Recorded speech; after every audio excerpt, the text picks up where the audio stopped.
I get a lot of questions about the Hater novels, and I'm frequently asked how the two trilogies that make up the series are connected.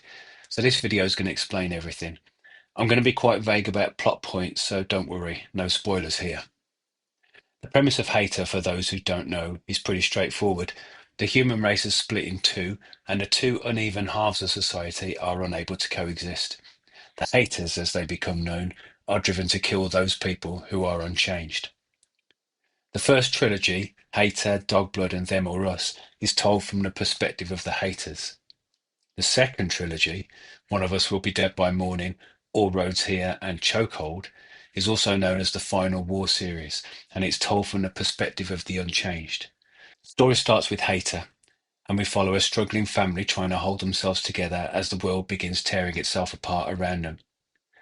At the same time, as the chaos on the mainland unfolds, a group of work colleagues become stranded on a small island in the middle of the North Sea. In One of Us Will Be Dead by Morning, 14 terrified people have to work out whether they can trust each other without even knowing if they're able to trust themselves.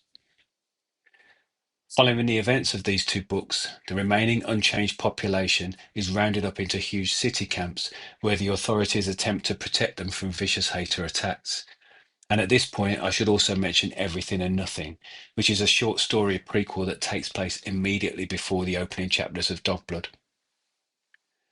The next two installments, Dogblood and All Roads End Here, take place at the same time and in the same place. In Dogblood, we follow an army of haters getting ready to attack, while in All Roads, we're deep within the unchanged masses as they prepare to defend what's left of civilization. I'm not giving away too much here to say that things don't work out well for anyone.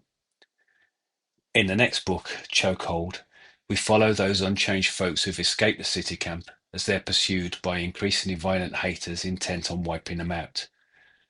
And then we get to the final book in the series, Them or Us, where the remaining survivors, battered and broken, jostle for position in the new world order that's emerging from the ashes of the fallen. So there you have it. Two self-contained trilogies that overlap to tell one huge, brutal, bloody, violent, chaotic, and increasingly relevant story. I'm insanely proud of these books, and I hope you get a kick out of them.